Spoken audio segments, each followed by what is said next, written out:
My name is Monday Arome. For those of you asking about the content and what the Excel accounting model is all about, this video overview is for you. I want to run you through what are the content of this Excel accounting model built by me.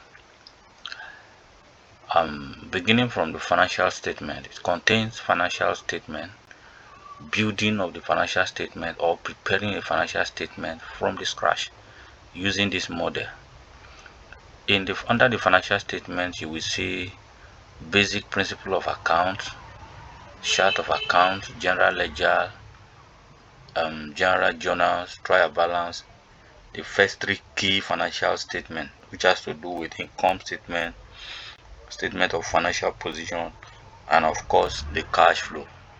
The next you will see payroll management, under which we have a pay slip, payroll, that is the general payroll containing all the number of staff in the situation where you have more than one staff, and then you have pay tax, you have pension remittance. Then of course the next we have financial reconciliation, under which we have bank statement, bank reconciliation statement, sales ledger reconciliation. The next is digital invoice, which carry digital automated invoice and customer database. So automated invoice are connected with the customer database. And then the sales and debtor tracker, they are there. Then inventory management, daily inventory control, stock expiration tracker, and of course the stock reconciliation. So this sheet is called master sheet. This master sheet contains the summary of what is the content, or what are the content of this particular model. So we go to the principle of accounts. This is the sheet that contains the basic principle account, which either as a user or as the one who want to build this model to suit your need, you must understand this basic principle of accounts, ranging from double entry system, which state that every account must have a two-side. That two-side, one side must be a debit and the other must be credit balance. So we have accounting equation, which state that every asset must be equal to the total value of liability plus equity. The equities is the owner's shares of capital. And then we have key financial statement. The first three key financial statements, as I mentioned earlier, is income statement, which is formerly known as profit or loss account. We have balance sheet, which is now known as statement of financial position. And then of course we have cash flow statement. Then chart of account. The chart of accounts means a categorized list of accounts, like for instance cash account, we have rent account, expense account, salary account, equipment accounts, and the rest of them. So we go to the chart of account. Here in the chart of account, like I said, there is a categorized list of all accounts. Here you can see that the account type is classified into 5. We have asset, liability, equity, expenses, and of course the revenue account. Now for instance, these assets are further classified into 2. We have current and non-current. This non-current is the one we formerly known as fixed asset. And then of course liability, we have short and long-term liability. So and like that. So it has a category under which each of these assets fall into. Like asset is into balance sheet, liability to balance sheet, and then expense and revenue goes into income statement or profit and loss account. And this is the ledger. But before we talk about the ledger, let us look at where transactions are first enter before moving into the ledger, which is called general journals. This is where you have assignment to be doing, to be making your posting every day.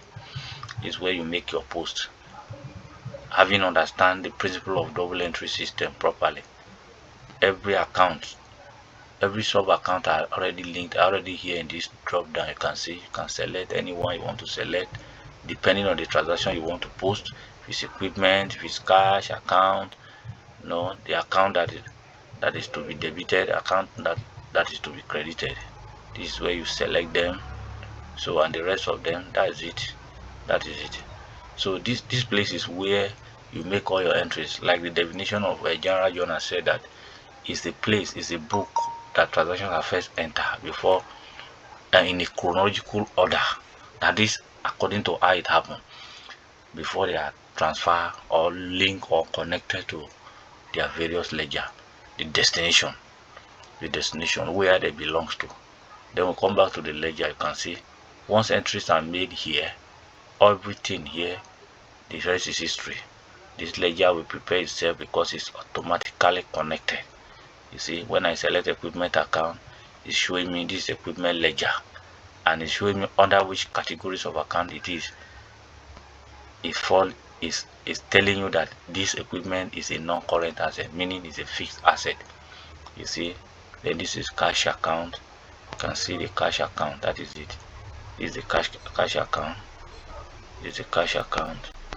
Then this income account, account payable, account receivable, like that. This is a rent account, like that, like that. Then we go to the trial balance. This is a trial balance. Once your entries are made properly here on this general journal, the trial balance is prepared on its own. You don't have to worry yourself. Income statement will be prepared on its own. Of course, the statement of financial position, everything will be automated. Where you have work to do is the general journal, and you must understand your double entry system and the other principle of account. You must understand them to get things done properly. So we go to the payroll management, and here is the payroll management. First thing we see, we have pay slip here, which has to do with how individual staff are paid and what's led to their net pay, like that, like that. So once I select a staff ID, here I have a drop down as well. If I want to get another staff like this one, now this is Obi Daniel, a manager. I want to get another staff, I select the ID number that belongs to that particular staff, and then it give me, this is Messi Olushola. If I select another one again, it give me Sunday Abigail. You can see, look at it, this is a pay slip. Sunday Abigail is being paid 41,007 something. Then when I select another staff, this is Happiness Glory. This one, you can see that this net pay of this person has changed to 47,009. So these are connected to the pay, to the gross pay. Every calculations are linked here. You can see this is the general payroll. Here is the general payroll that contains more than one number of staff. Yes, that is it. Then we go to the tax. This one I designed into two-way. Either you input it one by one, or you could go to where I designed a multiple employees pay tax. Here what you need to do is to enter the gross pay of this particular staff, and the rest is history. All the deductions will be made. Everything is linked, formularized. You can see the pay rate. You see, now you can see everything is formularized here. You get it done here. Then the general computation of more than one staff that I develop, you can see it here, beginning from once you make your entry right here. Here also carry the tax table, and how much tax will be paid annually and per month. All these things are determined. They are all connected. You can see when you go down here, you see the tax, the hint on how we arrive at this tax collection according to the tax law. You can see employee pension 8% of basic and transport, basic housing and transport, national housing fund, which is 2.5%. Formerly it was used to be 2%. You see the consolidated relief allowance, 20% of gross income for CRA. CRA means consolidated relief allowance. You can see, look at the tax table rate, 7% on the first 311, and like that. So not to allow this video to go too long, this is pension. This is automated, is connected to the payroll. So all you need to do, once your payroll is prepared for the month, the pension whatever, the computation of the pension is already ready in the system. You need to do is to set the printing area and then print it, move to bank and make your remittance done. Then this is automated invoice. This automated invoice is linked with the customer database. This is the customer database. This is a customer database. You can update it. So supposing I have existing customer who returned to purchase my product, so all I need to do is to select the name, and if it's a new customer, you come here. Once you update this database, update with the customer information that carry name, address, phone number, email, everything is automatically connected here. So you can select the customer, then you print the invoice. This is how the invoice look like. This is the invoice. So you can transfer or convert this invoice as a PDF and send it to the customer via email. The bank statement, and then of course this ledger reconciliation. This is how the ledger reconciliation look like. You can see this ledger reconciliation. At the end of the day, you have expected ledger balance, and at the end of the day, this shows that what you will have as a ledger balance is this. This is where it will drop. This is where it drops. So, and if there is any difference between what you are having before, what the ledger has been carrying before, and the balance expected at the end of the reconciliation, the difference will drop here. And if the difference is obvious, this place is supposed to be reading 0. If the difference is obvious, you got to check and verify back.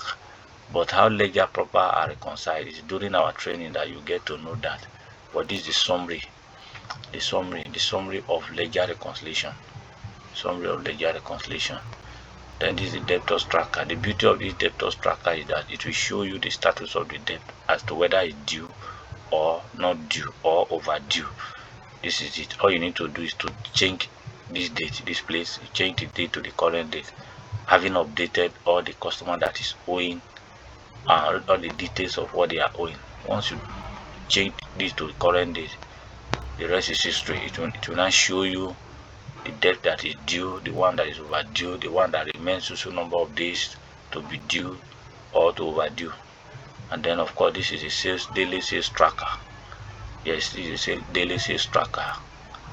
Yes, so here it will control all your daily sales activities. Yes, when you make sales, the sales are to be lodged, who is owing and who is not owing. You can see it carried variance brought forward, the sales, the current lodgement, and if there is any variance carrying forward. So on the daily basis, it will be reporting. You will use this template to report your daily activities. Then of course, just like we are reporting the daily, you are tracking the daily sales, you are also tracking the daily stock movement. Yes, which has opening stock, additional stock, total stock, the sales column, and all of that. So the beauty of this daily stock control, it will enable you to know what you have at the beginning of a period and what you are going to close with at the end of the period or at the end of the day. Yes, it has a column for waging number, invoice number, the narration, and all of that. So, and then of course this is a stock reconciliation, stock ledger reconciliation. You can see the stock reconciliation. We have physical stock counts. Here you have to do a physical stock count at any fixed period that you design it to be your either month end or weekend stock count, which we use to do your reconciliation. You know, compare it.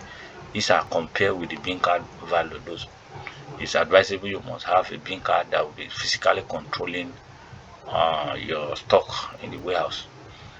So, and that is the overview. If you want to know more details until when you get to our training, or you want to reach out to me one-on-one, then you get to understand deeper. So this is short dated stock analysis.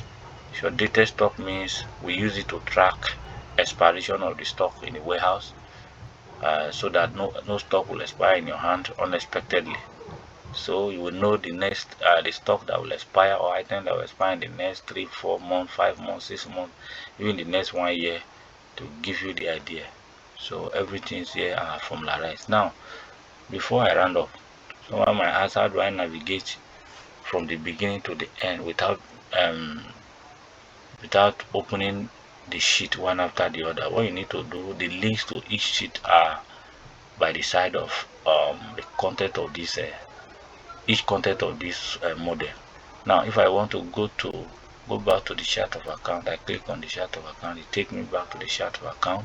If I want to go to payroll, for instance, it give me, or if I want to go to automated invoicing, see, if I click on it, take me there.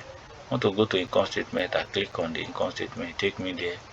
Of course, if I want to go to the beginning on the master sheet, click on the chart of account, then I come here, I click on the master sheet.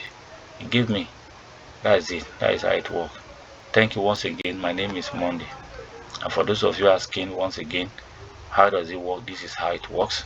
If you want to use the template, or you want to get a copy of the template, you can reach out to me. And you want to know how to build this model, you can reach out to me as well. This model, you can use it as an applicant, you can use it as a business owner, you can use it as a freelancer. You want to go into freelancer, or you want to learn this skill to start monetizing the skill, I'm available for you.